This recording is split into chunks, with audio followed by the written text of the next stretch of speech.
आज का टॉपिक है वज़ू किन चीज़ों की वजह से टूटता है। जबकि मेरे को इन टॉपिक्स पर बात नहीं करनी थी क्योंकि मसले मसाइल उलमा का टॉपिक है।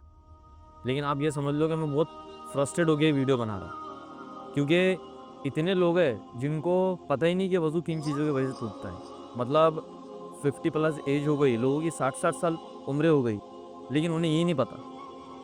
मतलब दुनियावी लेवल पर तो हमें सारी चीज़ें समझ रही कि पैसा कैसे कमाना है, कहाँ इन्वेस्ट करना है, कितना प्रॉफिट होगा।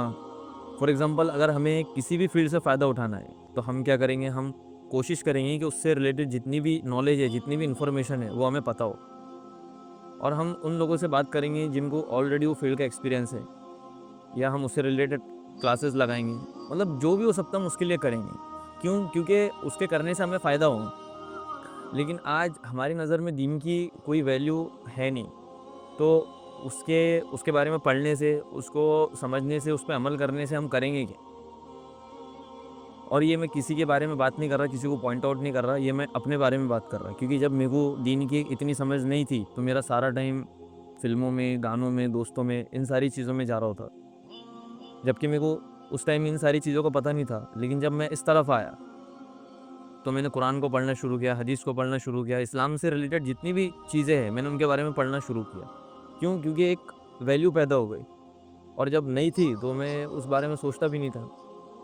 लेकिन टॉपिक ये नहीं है कि हमें वैल्यू है, नहीं है। टॉपिक ये है कि हमें इस्लाम के बारे में एटलीस्ट बेसिक इन्फॉर्मेशन होनी चाहिए। तो हम सीधा टॉपिक पर आते हैं, इससे पहले मैं कहीं और निकल जाऊँ। पहले मैं ये बता दूँ कि जो लोगों के कॉन्सेप्ट है, जो मैंने सुना कि इन चीज़ों के करने से वज़ू टूट जाता, जबकि नहीं टूटता, वो क्या है? लोगों का ये कहना है कि सिगरेट पीने से, ज़्यादा हँसने से, गाली देने से, गाने सुनने से, गैर महरम को देखने से, इन सारी चीज़ों से वज़ू टूट जाता है, जबकि इन चीज़ों से वज़ू नहीं टूटता। यहाँ तक कि आप अगर वज़ू में फ़िल्में भी देख रहे हो तो उससे वज़ू नहीं टूटता। हाँ, फ़िल्में देखने का गुनाह ज़रूर मिलेगा, लेकिन उससे वज़ू नहीं टूटेगा। तो इन सारी चीज़ों से वज़ू नहीं टूटता। एक और चीज़ के गैर महरम को टच करने से वज़ू टूटेगा ही नहीं। तो यहाँ पर इमामों का इख्तिलाफ़ है। इमाम अबू हनीफ़ा के नज़दीक वज़ू नहीं टूटेगा, इमाम शाफ़ी के नज़दीक वज़ू टूट जाएगा, फिर वो उसकी खुद की वाइसी क्यों ना हो। एक और चीज़ के खून निकलने से वज़ू टूटेगा या नहीं, तो यहाँ भी इमामों का इख्तिलाफ़ है। इमाम अबू हनीफ़ा के नज़दीक वज़ू टूट जाएगा, इमाम शाफ़ी के नज़दीक वज़ू नहीं टूटेगा। लेकिन इमाम अबू हनीफ़ा के नज़दीक फॉर एग्ज़ाम्पल अगर आपका खून निकला है और वो अपनी जगह से बह गया है, तब वज़ू टूटेगा। अदरवाइज़ अगर वो अपनी जगह पर ही है, तो उससे वज़ू नहीं टूटेगा। लेकिन इमाम शाफ़ी के नज़दीक खून कहीं से भी निकला हो और कितना भी निकला हो, उससे वज़ू नहीं टूटता। और मैं यहाँ पर पॉइंट की बात बता दूँ, फॉर एग्ज़ाम्पल अगर कोई हर मसले में इमाम अबू हनीफ़ा को फ़ॉलो करता है, लेकिन अगर उसका खून निकलता है और अपनी जगह से बह जाता है, तो इमाम अबू हनीफ़ा के नज़दीक तो वज़ू टूट गया। लेकिन वो यहाँ ये कहता है कि नहीं, मैं इस मसले में इमाम शाफ़ी को फ़ॉलो करूँगा, तो ये गलत है। जबकि है दोनों सही। लेकिन आपको अपनी आसानी के लिए मसलक बदलने की इजाज़त नहीं। अब वो इजाज़त क्यों नहीं है, ये एक अलग टॉपिक है, इंशाल्लाह मैं इस पर फिर कभी बात करूँगा। लेकिन आपको अपनी आसानी के लिए मसलक बदलने की इजाज़त नहीं है। आप जिस मसलक को फ़ॉलो कर रहे हैं, उसी को फ़ॉलो करें। तो ये जितनी भी सारी चीज़ें मैंने आपको बताया, इन चीज़ों से वज़ू नहीं टूटता। और जिसमें इमाम को इख्तिलाफ़ है, वो भी मैंने आपको बता दिया। अब बात करते हैं कि वज़ू टूटता किन चीज़ों से। तो फ्रंट साइड और बैक साइड से अगर कोई भी चीज़ निकलेंगी, तो उससे वज़ू टूट जाएगा, जिसमें हवा भी दाखिल है। इसके बाद अगर शर्मगाह से मज़ी ख़ारिज होती है, तो उससे आपका वज़ू टूटेगा, गुस्ल नहीं टूटेगा। लेकिन अगर मनी ख़ारिज होती है, तो उससे आपका वज़ू भी टूट जाएगा और गुस्ल भी टूट जाएगा। वज़ू किसी ने अगर वज़ू किया और वो लेट गया, तो उससे भी आपका वज़ू टूट जाएगा। लेकिन शर्त ये है कि किसी चीज़ का सपोर्ट हो। अगर सपोर्ट नहीं है, कोई अगर बैठे-बैठे ही सो रहा है, क्योंकि मार्केट में ऐसे बहुत सारे लोग हैं जो बैठे-बैठे भी सो जाते हैं, तो उससे वज़ू नहीं टूटे। शर्त ये है कि किसी चीज़ का सपोर्ट हो। इसके बाद कोई अगर बेहोश होता है, तो उससे भी वज़ू टूट जाएगा। किसी को अगर चक्कर आती है, तो उससे भी वज़ू टूट जाएगा। अगर कोई ऊँट का गोश्त खा ले, तो उससे भी वज़ू टूट जाएगा। जबकि हमारे यहाँ तो कोई ऊँट का गोश्त खाता नहीं, लेकिन अगर जिसके पास ऊँट है, उनके लिए अलग से पैकेज।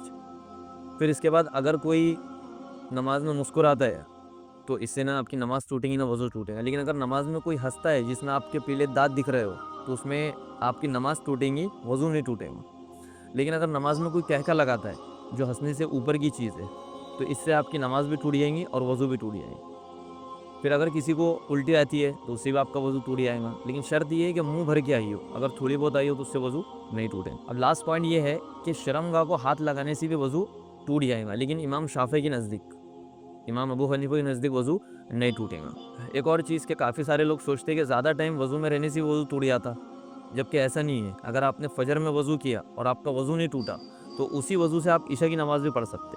ہاں، اگر کسی کو شک ہے کہ پتہ نہیں میرا وضو ہے بھی یا نہیں، میرا وضو شاید کہیں ٹوٹ تو نہیں گیا، تو آپ کا وضو نہیں ٹوٹا، کیونکہ شک کی بیس پر وضو نہیں ٹوٹے گا۔ جب تک آپ کو 100% یقین نہ ہو کہ میرا وضو ٹوٹ گیا، تب تک آپ کا وضو باقی ہے، کیونکہ شک کی بیس پر وضو نہیں ٹوٹے گا۔ لاسٹ پوائنٹ یہ ہے، اور یہ سچی مچی کا لاسٹ ہے، اگر کوئی غسل کرتا ہے تو اس کا وضو آلریڈی ہو گیا، کیونکہ جو پارٹس ہمیں وضو میں دھونے ہوتے ہیں وہ آلریڈی غسل میں دھل جاتے ہیں، تو اس کو اس کے بعد وضو کرنے کی ضرورت نہیں، آپ کا وضو آلریڈی ہو گیا اگر کسی نے غسل کیا تو یہ ساری چیزیں جو میں نے آپ کو بتایا کہ ان چیزوں سے وضو ٹوٹتا اور کن چیزوں سے وضو نہیں ٹوٹتا، اور میں نے کوشش کیا کہ جتنی بھی پوائنٹس تھے وہ میں اس میں ایڈ کروں، اور اگر کوئی پوائنٹ میرے سے چھوٹ گیا تو وہ آپ علماء سے پوچھ سکتے، اور اگر کسی کو میرے بھی پوائنٹ پر شک ہو تو وہ بھی آپ علماء سے پوچھ سکتے، مگر اپنے خرچے۔